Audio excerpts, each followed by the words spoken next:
Hello everyone, आप लोग का बहुत बहुत स्वागत है स्टडी पॉइंट यूट्यूब चैनल पर। I welcome you all to Study Point. और आज के इस पर्टिकुलर वीडियो सेशन में हम लोग रीजनिंग के कुछ इंपॉर्टेंट क्वेश्चन को डिस्कस करेंगे जो कि आपके आने वाले एग्जाम के लिए इंपॉर्टेंट है। रीजनिंग, मैथ्स और साइंस की प्लेलिस्ट बनी हुई है, तो अगर अभी तक आपने उन वीडियोज़ को नहीं देखा तो उन वीडियोज़ को ज़रूर देखिएगा। वीडियो को लाइक एंड शेयर कीजिएगा, और अगर अभी तक आपने स्टडी पॉइंट यूट्यूब चैनल को सब्सक्राइब नहीं किया तो सब्सक्राइब भी ज़रूर करिएगा। ठीक है, maths, reasoning, science, GK, current affair की सीरीज़ बनी हुई है, तो उन आप वीडियो को देख सकते हैं। तो कुछ इंपॉर्टेंट वीडियोस का लिंक डिस्क्रिप्शन बॉक्स में भी है, तो उन वीडियोस को ज़रूर देखिएगा। तो पहला क्वेश्चन है, जैसा कि आप देख रहे हैं, इस तरह के क्वेश्चन रीजनिंग में हमेशा ही पूछे जाते हैं। देखिए, ए स्टार बी का अर्थ है गुणा, एट द रेट का अर्थ है भाग, क्वेश्चन मार्क का अर्थ है योग, और ए इज इक्वल टू बी का अर्थ है ए माइनस बी। तो यहाँ पे दिया हुआ है, इसका मान बताना। चार ऑप्शन आपके सामने दिया हुआ है। देखिए, इस क्वेश्चन को सॉल्व करने के लिए कुछ स्पेशल नहीं करना होता है, बस सारे कन्फ्यूजन ना हो जिससे सारे सिंबल को एक साथ लिख लेना होता है। जैसे कि यहाँ पे दिया हुआ है स्टार का मतलब दिया हुआ है, ये देखिए यहाँ पे स्टार का मतलब है गुणा, यानी कि आपने स्टार बना लिया, इसका मतलब है गुणा। और एट द रेट का मतलब है भाग, इसका मतलब है भाग। सारे सिंबल को ऐसे साथ में लिख लेते हैं और जहाँ पे पुट कर देना है सारी वैल्यू, और उसके बाद आपका आंसर आ जाएगा। देखिए, इसका मैंने सोल्यूशन भी लगा रखा है, तो आप लोग देख सकते हैं। सारे सिंबल को एक साथ यहाँ पे इन्होंने लिख रखा है।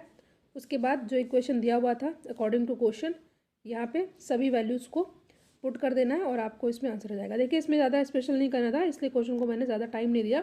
आप वीडियोज़ को आप इसको पॉज करके अच्छे से समझ सकते हैं। तो हम लोग अपने नेक्स्ट क्वेश्चन पर आते हैं। देखिए, इसी तरह का एक क्वेश्चन है जिसको आपको सॉल्व करके कमेंट बॉक्स में बताना है। यदि पी प्लस को दर्शाता है, क्यू माइनस को दर्शाता है, आर भाग को दर्शाता है, और जो एस है वो मल्टीप्लाई को दर्शाता है, तो आपको इसकी वैल्यू बतानी है। देखिए, इसको सॉल्व करके इसका आंसर आपको कमेंट सेक्शन में ज़रूर दीजिएगा। अगर आपको नहीं आए तो भी कमेंट सेक्शन में बता सकते हैं, मैं नेक्स्ट वीडियो में इस क्वेश्चन को भी सॉल्व कर दूंगी। वैसे बहुत सा सिंपल है, बस सारे सिंबल को एक साइड में आप लोग लिख लीजिए, और ये जो आप इक्वेशन दे रखा है इसमें पुट करके वैल्यू निकाल दीजिएगा। आंसर आपको कमेंट सेक्शन में ज़रूर दीजिएगा। तो हम लोग अपने नेक्स्ट क्वेश्चन पर आते हैं। इंपॉर्टेंट क्वेश्चन है सारे। देखिए, क्वेश्चन क्या दे रखा है। इस तरह के क्वेश्चन बहुत आते हैं, इसमें ज़्यादा टाइम वेस्ट नहीं करना होता है। किसी कूट भाषा में 256 का मतलब है यू आर गुड, 637 का मतलब है वी आर बैड, 358 का मतलब है गुड एंड बैड। तो एंड का कोड क्या है?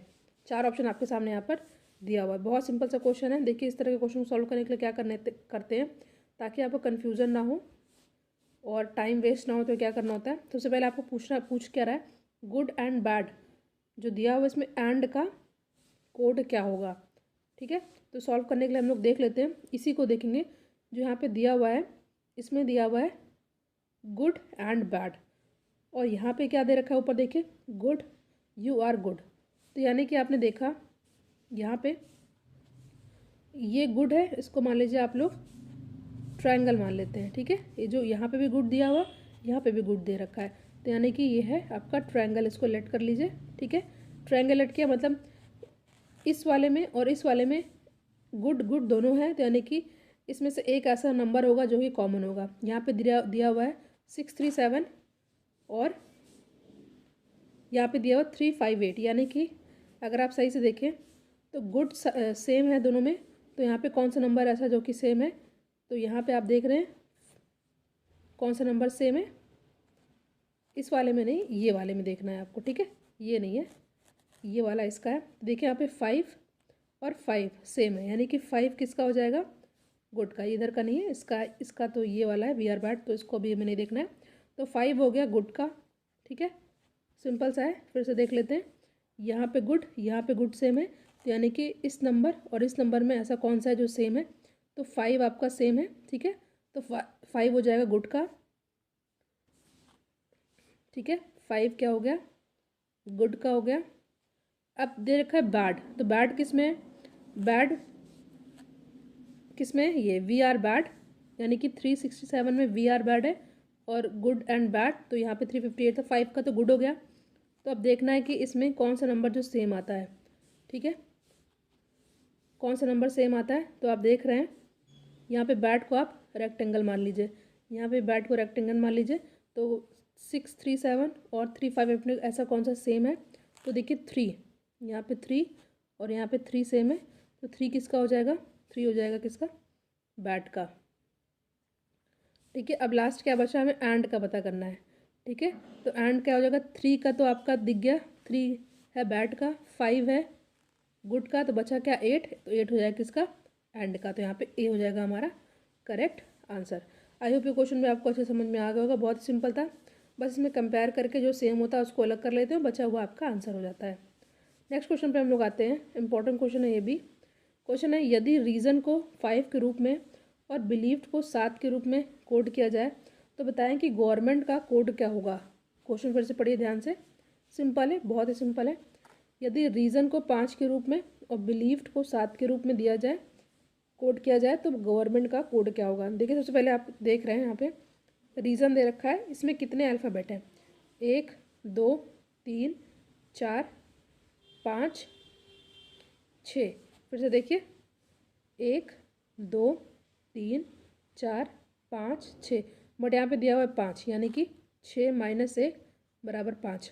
अब नेक्स्ट वाला हम लोग देखते हैं क्या दे रखा है, बिलीव्ड का 1 2 3 4 5 6 7 8, यहाँ पे 7 दे रखा है, यानी कि 8 माइनस 1। ठीक है, अब इसी तरह हमें देखना है नेक्स्ट वाला जो मैं पूछा है गवर्नमेंट का। तो गवर्नमेंट में क्या दे रखा है, कितने अल्फ़ाबेट है, 1 2 3 4 5 6 7 8 9 10, यानी कि 10 दे रखा है, यानी कि 10 माइनस 1 करना होगा, तो हो जाएगा हमारा 9 आंसर, जो कि किस ऑप्शन में हमारा दे रखा है, ये दे रखा है ऑप्शन ए में। तो यहाँ पे ऑप्शन ए हो जाएगा हमारा करेक्ट आंसर। देखिए इस तरह के क्वेश्चन में कुछ नहीं करना होता है, बस आपको थोड़ा सा दिमाग लगाना है, प्लस माइनस करके आंसर आ जाएगा। ठीक है, सिंपल सा क्वेश्चन था, जितने अल्फ़ाबेट दिए थे उसमें से -1 कर देना था, जितने अल्फ़ाबेट दिए थे -1 कर देना था, जितने अल्फ़ाबेट दिए थे -1 कर देना। तो ए हो जाएगा यहाँ पे हमारा सही आंसर। ठीक है, नेक्स्ट क्वेश्चन पे हम लोग आते हैं, नीचे दिए गए विकल्पों में से भिन्न पद ज्ञात करना है। ठीक है, ये दिया हुआ AEC, PTR, FJM और KPM, आपको बताना है कि इनमें से ऐसा कौन सा है जो कि तीनों से अलग है। सबसे पहले हम लोग देखते हैं क्या कैसे यहाँ पे पैटर्न कौन सा फॉलो हुआ है। देखिए ध्यान से देखने पता चलता है कि ए के बाद बी आता है, मगर बी के बाद यहाँ पे सी दे रखा है। ठीक है, +1 किया गया ऊपर, और सी के बाद डी आता है, मगर डी के बाद यहाँ पे क्या किया गया, ई है, यानी कि एक एक का गैप है। इधर वाले में हम लोग जाएंगे तो एक का गैप हुआ, बी की जगह सी है, और सी के बाद डी आता है, मगर डी के बाद यहाँ पे ई है। यहाँ पे तो ये पैटर्न फॉलो हो रहा है। नेक्स्ट वाला हम लोग देखते हैं क्या होगा, OPQR, पी के बाद क्यू आता है, क्यू के बाद आर है, ऊपर वाला तो पैटर्न फॉलो हो गया। नीचे वाला देखना है, आर के बाद एस आता है, मगर एस के बाद क्या है, टी है, तो ये दोनों तो सेम हो गया। इसी तरह हमें नेक्स्ट देखना है, नेक्स्ट देखना है क्या देखा है, यहाँ पे दे रखा है एफ। ठीक है, एफ के बाद जी आता है, मगर जी के बाद एच दे रखा है, ये ऊपर वाला पैटर्न तो सही हो गया।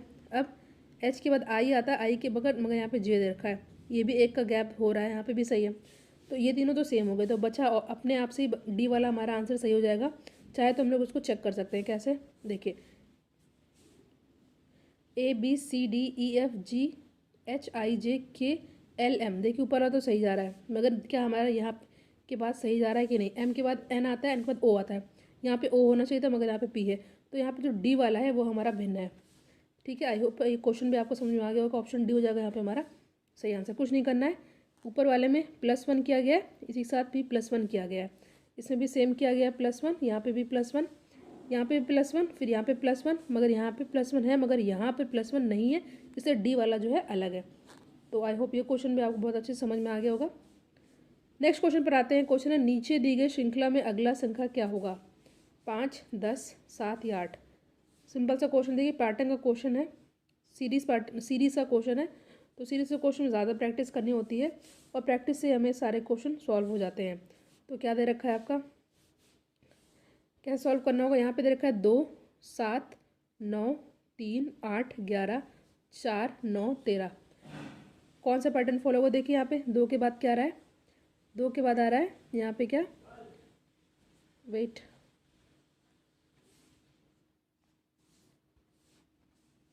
देखिए 2 के बाद यहाँ पे अगर हम देखें, यहाँ पे आ रहा है 4, 3 आ रहा है, सॉरी 2 के बाद क्या आ रहा है 3, फिर 2 के गैप के बाद यहाँ पे आ रहा है 4, फिर 4 के बाद 2 के बाद यहाँ पे आएगा 5, यहाँ पे 5 जगह हमारा करेक्ट आंसर।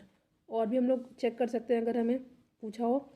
देखिए फिर कैसे, 7 के बाद 8 9 आ रहा है, सॉरी 7 के बाद यहाँ पे 7 के बाद देखिए यहाँ पे 2 के बाद 8 आ रहा है, फिर 8 के बाद 2 के बाद 9 आ रहा है, फिर अगर आगे पूछता तो यहाँ पे क्या आ जाता, 9 के बाद यहाँ पे क्या आ जाता, 10 आ जाता। ठीक है, वैसे पूछा तो नहीं गया है बट फिर भी मैंने आपको बता दिया। इसी तरह यहाँ पे पूछा है 9 के बाद 2 के बाद 11 आ रहा है। ठीक है, 11 के बाद 2 के बाद 13 आ रहा है, तो उसी तरह यहाँ पे आगे क्या आ जाता, 13 के बाद 14, 15, 16। ठीक है, 13 के बाद यहाँ पे क्या था, 14, सॉरी 2 के बाद 14 आ जाता। सिंपल सा क्वेश्चन था, ज़्यादा इसमें कुछ स्पेशल नहीं कर, बस क्या किया गया है, 2 के बाद 2 के बाद 3, 3 के बाद 4, 4 के बाद यहाँ पे 5। ठीक है, और इसी तरह 7 के बाद 8, 8 के बाद 9, 9 के बाद यहाँ पे आता 10। वैसे पूछा नहीं गया बट समझाने के लिए बता रही हूँ, आंसर हमारा 5 हो जाएगा ही। इसी तरह अगर हम दूसरा चेक करते हैं, ठीक है, दूसरा चेक करते हैं तो 9 के बाद यहाँ पे 2 का गैप है 11, फिर 2 का गैप है 13, तो यहाँ पे क्या आ जाता, 15। ठीक है, उस अभी पीछे जो मैंने हल्का सा बताया था यहाँ पे 14 बताया था, बट 2 2 का गैप है। वैसे ये पूछा नहीं गया, जो पूछा गया हमारा यहाँ पे 5 है। सिंपल सा, 2 के बाद 3, फिर 2 का गैप यहाँ पे 4, फिर 2 का गैप यहाँ पे 5, तो ऑप्शन ए हो जाएगा यहाँ पे हमारा सही आंसर। नेक्स्ट क्वेश्चन है हमारे सामने। क्वेश्चन है, कुछ समीकरणों को किसी विशेष प्रणाली द्वारा हल किया जाता है, उसी प्रणाली के आधार पर हल ना किए गए समीकरण की संख्या आपको बतानी है। ठीक है, एक ही क्वेश्चन ये दे रखा है, इसकी वैल्यू दे रखी है, एक ही क्वेश्चन ये दे रखा है, इसकी वैल्यू दे रखी है, एक ही क्वेश्चन ये दे रखा है, इसी की वैल्यू आपको पता करनी है। आपके सामने यहाँ पे 4 ऑप्शन दिया हुआ है, तो कैसे सॉल्व करना है इस क्वेश्चन को। बहुत ही सिंपल क्वेश्चन है, बहुत ही ज़्यादा सिंपल क्वेश्चन है। देखिए, अगर आप मल्टीप्लाई करते हैं 13 और 11 को, 13 और 11 को अगर आप यहाँ पे गुणा करते हैं तो आंसर आपका क्या आता है, आंसर आता है 13 और 12 को गुणा करने पर 156। मगर यहाँ पे क्या दे रखा है, 651, तो बस इसी नंबर को उल्टा करके लिख दिया गया है 651। नेक्स्ट में देखते हैं, यहाँ पे हमने सॉल्व किया 41 इंटू 23 को मल्टीप्लाई किया, तो मल्टीप्लाई करने पर क्या आया हमारा 943, मगर जस्ट इसको हमने यहाँ पे उल्टा करके लिख दिया है, ये हो गया 349। क्या है पैटर्न कि मल्टीप्लाई करके जो आंसर है उसको रिवर्स करके लिख देना है। तो हमारा जो इक्वेशन दे रखा है 24 इंटू 22, इसको जब हमने मल्टीप्लाई किया 24 इंटू 22 को, तो हमारा मल्टीप्लाई करने पर क्या आया 528, मगर ये हमारा आंसर नहीं होगा, इसको उल्टा करके लिख देना है, तो आ जाएगा 825, रिवर्स करके लिख देना, जो कि ऑप्शन बी में हमारा साफ साफ दिख रहा है। आई होप ये क्वेश्चन में आपको समझ में आ गया होगा। कुछ नहीं करना है, मल्टीप्लाई करने के बाद जो आंसर आया उसी को रिवर्स करके लिख देना है। यहाँ पे हमने 24 और 22 को मल्टीप्लाई किया तो हमारा आंसर आया 528, इसको रिवर्स करके लिख दिया तो उल्टा करके लिख देंगे तो 825, जो कि ऑप्शन बी में हमारा साफ साफ दिख रहा है। आज की वीडियो का लास्ट क्वेश्चन है, क्वेश्चन क्या दे रखा है, यदि 2463 36 है, 552 30 है, तो 6732 का आंसर आपको बताना है। ठीक है, ध्यान से पढ़िए क्या क्वेश्चन है। 2563 36 है, 5552 30 है, 6732 का आपको आंसर बताना। 4 ऑप्शन आपके सामने दिया हुआ है। अगर आप इस क्वेश्चन को ध्यान से देखते हैं, क्या दे रखा है 2463 is equal to 36, 5552 is equal to 30, 6732 is equal to question mark. Simple है, देखिए यहाँ पे देखा है 2463 बराबर 36।